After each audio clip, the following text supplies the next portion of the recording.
Well, this week we've been through a bunch of topics, from a cat going crazy to somebody buying an expensive card. And without further ado, it's about that time for a video rewind. And cheers, yeah, it's time. Cheers, it's cheers. Time to celebrate.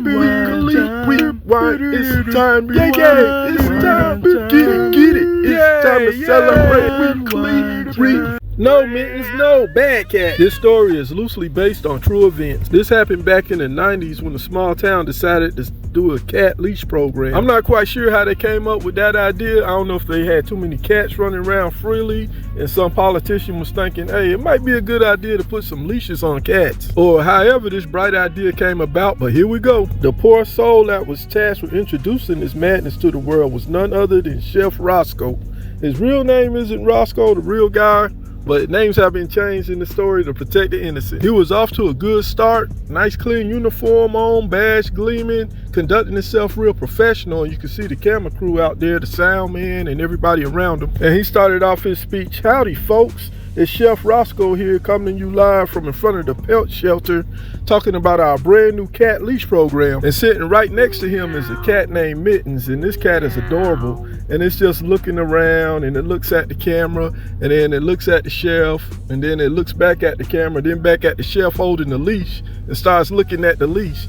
Man, you can just feel the danger in the air. And then Chef Roscoe continues, "Now the goal of this program is to promote responsible pet ownership and allow our feline friends to enjoy the great outdoors safely." He then leans in a little too closely for Mittens' liking, and then Mittens give him a look like, "Boy, if you don't stop with that nonsense."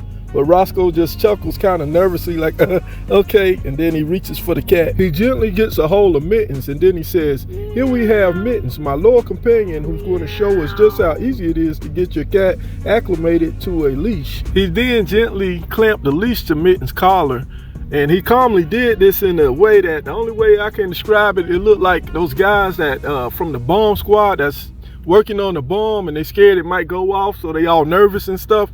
That's how he looked, actually. And surprisingly, nothing happened. Well, at least at first. He gave a good sigh of relief and was like, "Oh, I guess everything's going to be okay." And at that point, Mittens tried to back up a little, and Mittens felt the leash pulling at his collar and was like, "Hey, what the heck is this?" And that's when all hell broke loose. It wasn't Mittens anymore, it was a furry tornado, a pure unadulterated rage. And Mittens was obviously beyond angry because Mittens was clawing and biting and moving so fast all you could see is a blur. The camera crew was shook because Mittens was also squeaking and making a sound that sounded like a banshee caught up in a blender. And then you could see the camera crew that wouldn't have helped, wouldn't approach. They were just looking like, "Nah, man, I'm sorry, that's between y'all." The sheriff had been dropped the leash. He was just trying to pry Mittens off of him. After a couple of minutes more, we see Mittens run off. Now, I don't know if Mittens just got tired or what happened, but that's why you don't put a leash on the cat.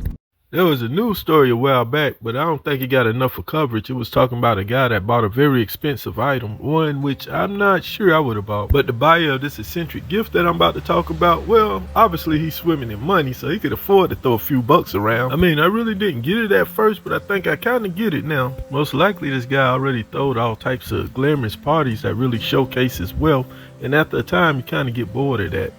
Then next you want to go out and do other things. So then you go skiing in the Aspens and enjoying outside activities. And after doing all types of outdoor activities, you finally want to go ahead and just buy a giant yacht and just chill out with your missus for a while. And it's at that point I think that a person to get bored, like, what can I buy to get people to really start talking? I mean, I'm swimming in money, I'm bored. I want to just make a big purchase. And I think it was at that exact moment in life when this guy heard about a very expensive Pokemon card, because only under those circumstances could I even imagine buying a $16.5 million card. Wait, hold up, at the same time it is a Pikachu Pokemon card, so I don't know. Nah, but still $16.5 million. I don't know why more people aren't talking about this story, but yeah, it was Logan Paul that ended up selling his top Pokemon card, which is a Pikachu card.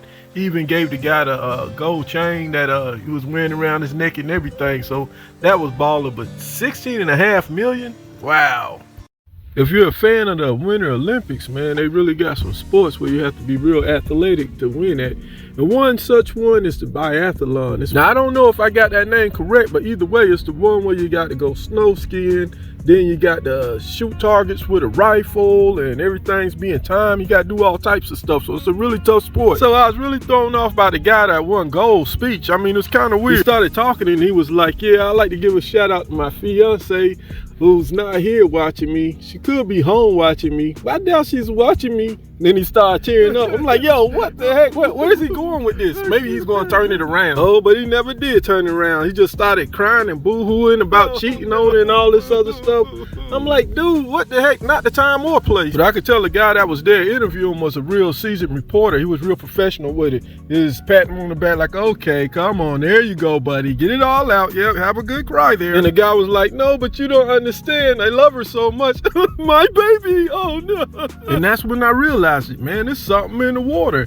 I mean, we might have to check into that, because if you seen the one about Jake Paul crying when his old lady won the gold medal, he started boohoo crying the same way. I think they were spiking the water over there. Man, I mean, I don't know for sure, so I could be wrong about that, you know, but I ain't never seen so many grown men crying on camera. That's all I'm saying. It's kind of odd, kind of suspicious. Whoa, hold your horses there, buddy. Man, I used to hear this phrase a lot back as a young kid, man. We'd get to jumping and running around like, hey, grandma, I want to go outside or something like that. She'd be like, hey, y'all kids, hold y'all horses. Back then, I always wondered where that phrase came from. I mean, I knew it obviously had something to do with horses, but here it go. Here's the origins. Okay, let's imagine that it's back in the 1850s and you just pulled up to the saloon to have a couple of drinks. You're feeling like the man. You just got your horse done at the horse groomers and you got your horse detailed.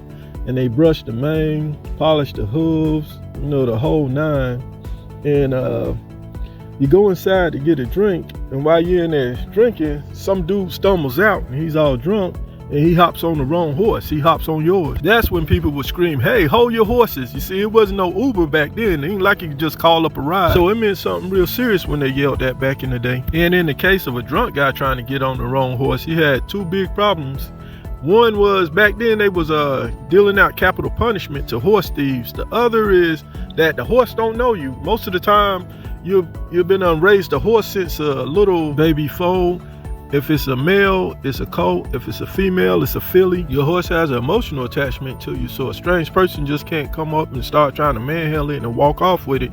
It start jumping around and the guy could get kicked into next year. Well, being drunk and trying to get on the wrong horse would definitely be a bad way to end your video game out. So nowadays when we say hold your horses, we mean be patient. Well, back then it meant stop before you catch a horse footprint to your forehead. And that, my friends, is the origins of the old phrase, hold your horses.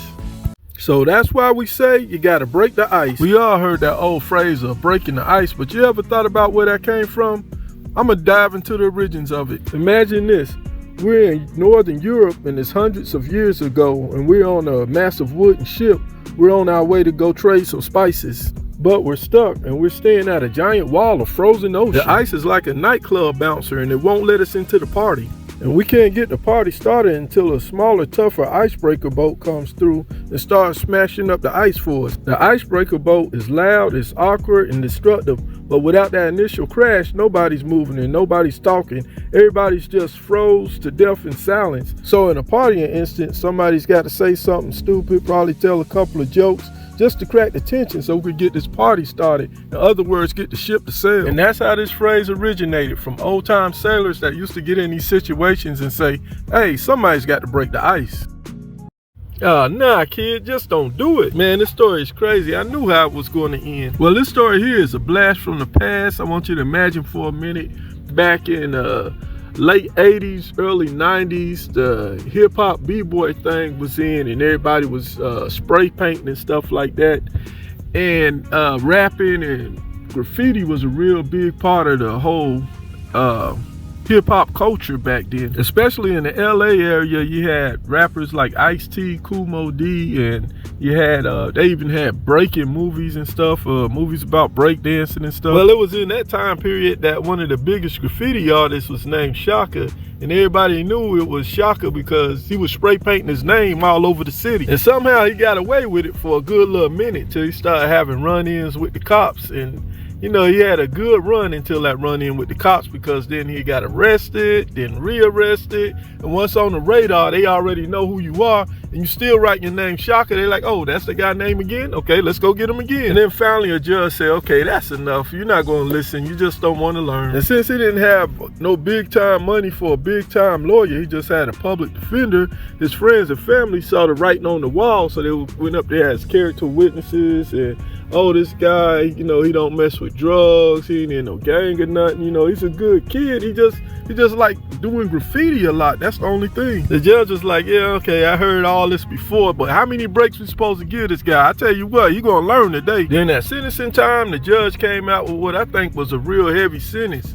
Shaka got 180 days in jail and 1,800 hours of community service, meaning they would have him out there covering up that graffiti and painting over it for a very long time. But I noticed something in the video immediately. When he got the sentence, he didn't even flinch. He was just looking like, you know, just blank face.